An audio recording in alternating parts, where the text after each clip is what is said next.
এখানে আসেন, এখানে বসেন। এই আপোষ না সংগ্রাম, সংগ্রাম সংগ্রাম, এই দালালি না রাজপথ, এই দালালি না রাজপথ, আপোষ না সংগ্রাম। এই স্বৈরাচারের কালো হাত, এই ফ্যাসিবাদের কালো হাত, এই আপোষ না সংগ্রাম, এই আজাদি না গোলামি, এই গোলামি না আজাদি।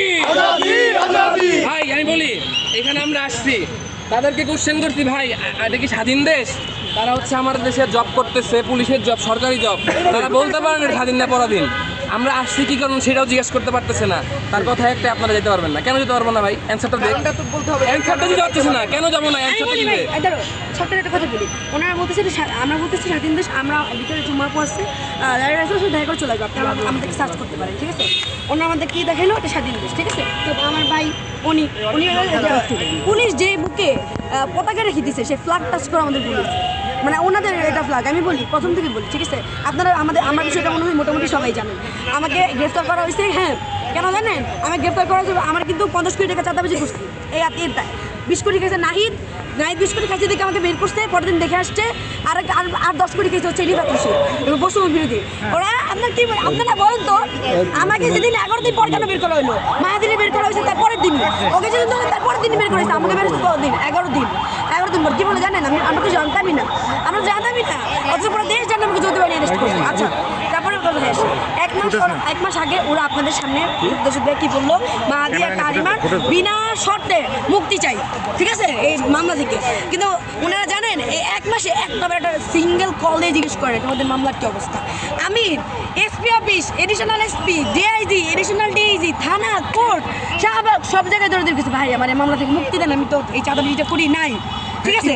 তো মেনে নিলাম, স্বীকার করলাম, আমি 50 কোটি টাকা নিছি, 10 কোটি দিছি রিফাত রশিদে, 20 কোটি দিছি হচ্ছে ওই নাহিদের। এই জন্য নাহিদ পরের দিন দেখতে আসছিল, ঠিক আছে? এখানে আসছি, জাবের ভাই জুমাবু ভিতরে, আমাদেরকে ঢুকতে দেওয়া হচ্ছে না, ওদেরকে এখানে গুম করে রাখছে। আই থিঙ্ক এখানে পুলিশ এইভাবে দাঁড়ায় না, এইভাবে ঠিক 24 সালে ওরা আমাদেরকে এভাবে আটকাইছে। এই 24 সালে রিটার্ন আসতেছে 26 সালে, আমাদেরকে ওনারা কোনো অ্যান্সারও দিতেছে না। কেন ভিতরে যেতে পারবো? অ্যান্সার তো দিবে, কোনো অ্যান্সার দিবে? বলতে শুধু রেস্ট্রিকশন। কেন রেস্ট্রিকশন? আচ্ছা ভাই, রেস্ট্রিকশন। আচ্ছা আপু, আপনারা যে দৌড়ে প্রবেশ করার চেষ্টা করলেন, আপনারা কেন? আমাদেরকে ঢুকতে দিচ্ছে না, এই জন্য আমাদের সার্চ করো, ওনারা সার্চ করে ঢুকাবে আমাদের।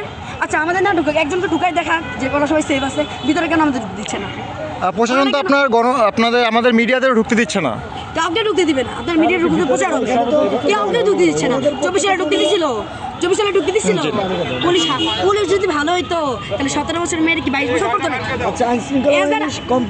শোনেন 1 মিনিট শোনেন, যদি আপনারা পুলিশের কথা বলছেন, পুলিশ যদি ভালো হইতো 17 বছর কি 22 করতো? আপনি আমার প্রশ্নের অ্যান্সার দেন। পুলিশ যদি ভালো হইতো 17 বছর করতে 22 করতো না। পুলিশ যদি ভালো হইতো তাহলে 50,000 তো 50 কোটি করতো না। আপনারা গণমাধ্যম কর্মীরা, আপনাদের কাছে আমার প্রশ্ন, 50,000 এই 2 নম্বর আসামি সামনে আসো, এদিকে আসো। আমরা শুনেন, আমি বলি, এখানে আমি 1 নম্বর আসামি, আরো 3 জন আসামি আছে, কিন্তু এটা কি কোনো গণমাধ্যমে এটা প্রকাশ হয়েছে? গণমাধ্যমে প্রকাশ হয়েছে কি? তথাকথিত জুলাই যোদ্ধা। আমি নাকি তথাকথিত জুলাই যোদ্ধা? এই আপনারা কয়জন এখানে জুলাই আন্দোলনে পরে আসছেন? আপনাদের কাউকে তো আমি চিনিও না অনেককে। আপনি হয়তো অনেকে হয়তো 24-এর পরেও আসছেন। তা আমাকে আপনার তথাকথিত জুলাই যোদ্ধা আপনারা কীভাবে পোস্ট করেন এটা? আপনারা আমি তথাকথিত জুলাই যোদ্ধা, আপনারা কি লিখছেন? তথাকথিত জুলাই যোদ্ধা 50 কোটি টাকা চাঁদাবাজি দেয়, গ্রেফতার করলো যৌথ বাহিনী। 50 কোটি টাকা নিব, কে দিবে? সাংবাদিক, সাংবাদিক চিনেন, দুর্জয়, নাইমুর রহমান দুর্জয়, ঠিক আছে, তার স্বরাষ্ট্র উপদেশের সাথে ভালো সম্পর্ক।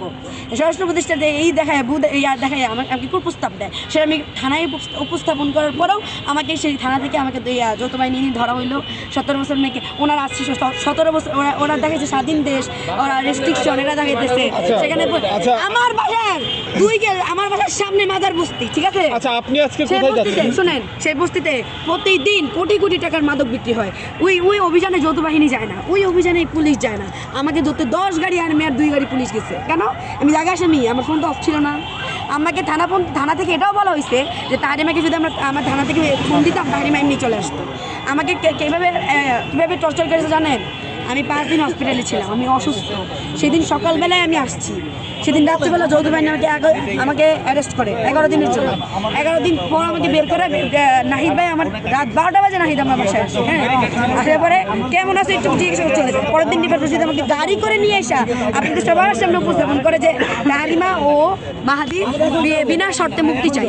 1 মাস ধরে রিফাত রশিদের ফোন নাই, 1 মাস ধরে আইন উপদেষ্টার খবর নাই যে আমাদের মামলার কি হলো। এই আমরা কি 50 কোটি নেওয়ার মতো আচ্ছা, তাহলে ম্যাম আপনার এই যে 50 কোটি যে মামলাটা, এটা কি ভিত্তিহীন?